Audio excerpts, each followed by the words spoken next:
आईने हिंदी के एक नए एपिसोड में आपका स्वागत है, जहां आपके लिए लेकर आते हैं इंडियन डिफेंस की प्रमुख अपडेट्स को।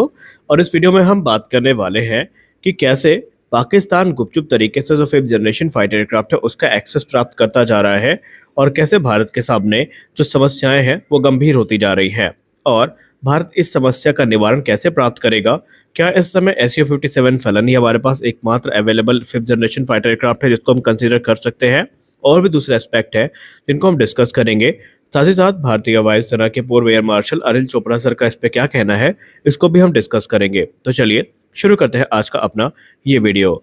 दोस्तों, इसमें कोई संदेह नहीं है कि बीते समय के साथ पाकिस्तान को लेकर ये रिपोर्ट सामने आती रही है कि पाकिस्तान इस समय काफ़ी ज़्यादा डेस्परेट है फिफ्थ जनरेशन फाइटर क्राफ्ट्स को लेकर के, और इसके लिए बाकायदा चाइना और तुर्की के साथ पाकिस्तान की जो बातचीत है वो भी चल रही है। पहले आप सबने सुना होगा कि चाइना का जो FC-31 है ये पाकिस्तान का सबसे संभावित एयरक्राफ्ट है जो कि फिफ्थ जनरेशन फाइटर एयरक्राफ्ट का हो सकता है, और फिफ्थ जनरेशन का हो सकता है। और इसको लेकर बाकायदा पाकिस्तान की जो बोल्ड न्यूज़ है उनके तरफ से कई बार ये क्लेम किया गया है कि पाकिस्तानी जो पायलट्स हैं ऑलरेडी इस एयरक्राफ्ट प्रोग्राम से जुड़े हुए हैं, और पाकिस्तानी टेक्नीशियंस भी इसमें ट्रेनिंग प्राप्त कर रहे हैं।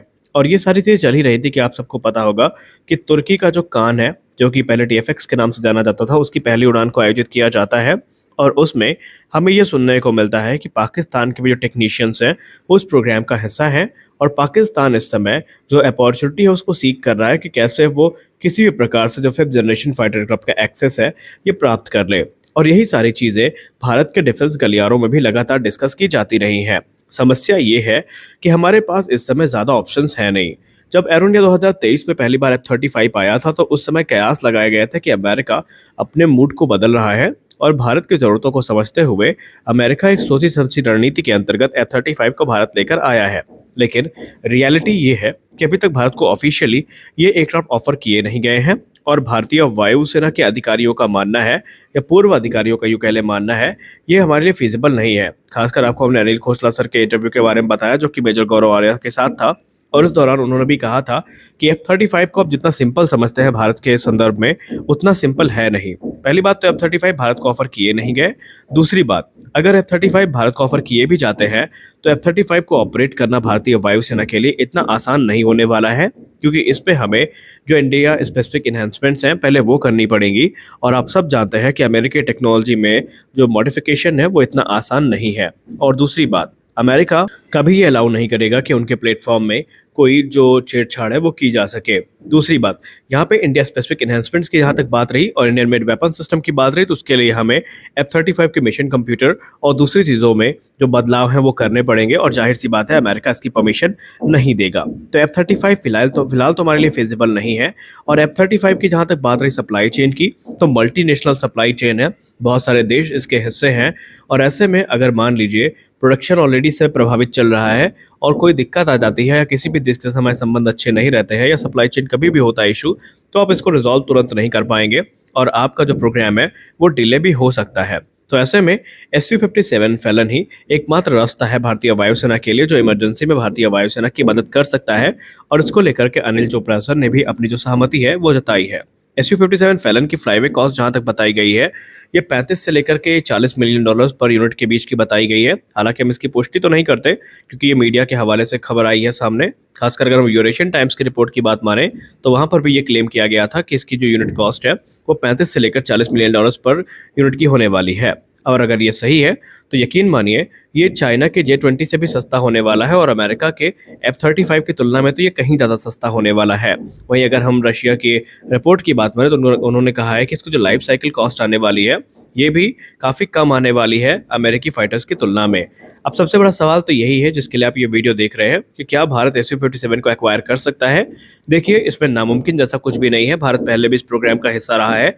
AMCA से पहले भारत इस प्रोग्राम को लेकर काफ़ी गंभीर था, और भारत ने बाकायदा जो जॉइंट वेंचर है उसको भी फॉर्म किया था, और 140 से ज़्यादा जो एयरक्राफ्ट खरीदने की बात भी की गई थी। और इसके लिए बाकायदा SU-57 फैलन, या उस समय अगर हम बात करें FGFA की, तो T50 के नाम से भी इसको पुकारा जाता था। तो इसके लिए भारत ने तकरीबन अपना 50% शेयर जो था, जो कि तकरीबन $250 मिलियन की इन्वेस्टमेंट थी, वो कर रखी थी इस प्रोग्राम में। लेकिन भारत के हिसाब से काम नहीं हुआ, या यूँ कह लें आपसी मनमुटाव के चलते भारत को खुद इस प्रोग्राम से 2018 में वापस आना पड़ा।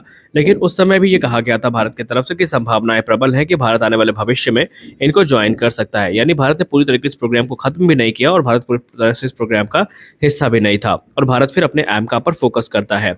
लेकिन अनिल चोपड़ा सर का मानना है कि एमका 2035 से पहले हमें देखने को नहीं मिलेगा, वो भी अगर तब मिलेगा जब सारी चीज़ें ऑन टाइम चलेंगी तो। और ऐसे में चाइना, जो कि तकरीबन 300 की संख्या में जो इस समय J-20 एयरक्राफ्ट इनको प्रोड्यूस कर चुका है और तकरीबन 2035 तक 1000 का टारगेट लेकर चल रहा है, तो ऐसे में भारत के लिए दिक्कतें अब बढ़ने वाली हैं। पाकिस्तान को भी एक्सेस मिल सकता है, इसमें कोई यहाँ पर गलत बात नहीं है या कोई चौंकने वाली बात नहीं है। रिपोर्ट्स की बात माने 2029 तक पाकिस्तान को भी जो 5th जनरेशन फाइटर एयरक्राफ्ट का एक्सेस है वो चाइना प्रदान कर सकता है, जो कि वर्सटाइल J-31 एयरक्राफ्ट होगा जो पाकिस्तान को ज्वाइन कर सकता है। और ऐसे में तकरीबन पाकिस्तान के पास एक जो टेक्नोलॉजिकल एज है उस स्थिति में उपलब्ध होगी। अब सवाल ये उठता है कि भारत इसको कैसे टैकल कर सकता है, भारत के पास ऑप्शन क्या है। तो ऑप्शन की जहां तक बात रही, तो भारतीय वायुसेना के अधिकारी यही मानते हैं कि F-35 हमारे सामने कोई ऑफर भी नहीं है, कोई ऑप्शन भी नहीं है। और S-400 एयर डिफेंस सिस्टम के मिलने के बाद जो चीज़ें हैं वो और भी ज़्यादा बद से बदतर होती गई, और अभी हमारे पास Su-57 फैलन ही है जिसको भारत कंसीडर कर सकता है, क्योंकि अभी भी 60% जो इंडियन एयरफोर्स की फ्लीट है ये रशियन ओरिजिन की है। और ऐसे में अगर भारत Su-57 फैलन को ज्वाइन भी करता है तो भारत इसकी टेक्नोलॉजी को प्राप्त कर सकता है, और भारत के लिए इस प्रोग्राम में बहुत सारे बेनिफिट्स भी छुपे होंगे, क्योंकि रशिया ने पहले भी कहा है कि भारत जैसे कई देश हैं जिन्होंने अपना जो इंटरेस्ट है वो व्यक्त किया है और भारत को पूर्ण सहयोग देने के लिए वो तैयार भी हैं। और एक थॉट ये भी कहता है कि अमेरिका जो है भारत को छूट दे सकता है। जी हाँ, दरअसल वेस्टर्न मीडिया में एक सेक्शन ऐसा भी है जो भारत को लेकर ये मानता है कि अगर अमेरिका को लगता है कि भारत का झुकाव एक बार फिर से रशिया की तरफ है और भारत की मार्केट से अमेरिका फिर से पीछे छूट सकता है, तो अमेरिका कुछ एक्सेप्शन भी कर सकता है और भारत को जो नए F-35 है इनका ऑफर भी मिल सकता है। हालांकि ये सिर्फ थिंक टैंक के ओपिनियन है, प्रैक्टिकली अभी ऐसा कुछ भी होने नहीं वाला है, क्योंकि वो ये ऐसा मानते हैं कि इंडो पैसिफिक स्ट्रेटजी के लिए अमेरिका भारत को काफ़ी इंपॉर्टेंट मानता है। और ऐसे में जो अभी टेक्निकल हिचेस हैं ये सरमाउंट किए जा सकते हैं, और बाकायदा जो general security of military information agreement और communication compatibility and security agreement sign हुआ था, जिसको हम कॉमकासा के नाम से भी जानते हैं, इसके अंतर्गत चीज़ों को सामान्य किया जा सकता है। और अगर ऐसा हुआ तो भारत को F-35 के ऑप्शंस भी उपलब्ध हो सकते हैं। लेकिन मौजूदा समय में जो भारत के पास ऑप्शन है 5th जनरेशन फाइटर एयरक्राफ्ट के तौर पर, वो सिर्फ और सिर्फ Su-57 फैलन है। नॉन स्टेल्थ ऑप्शंस की बात करें तो आप सबको पता है कि MRFA के अंतर्गत जो राफेल टाइफून है इन्हीं में कंपटीशन है, और इन्हीं में से कोई एक एयरक्राफ्ट है वो जीत सकता है, और वो भी तब जब प्रोग्राम सीरियसली आगे बढ़ाया जाएगा। आपको क्या लगता है, भारत को क्या अब Su-57 फैलन बिना सोचे ले लेना चाहिए?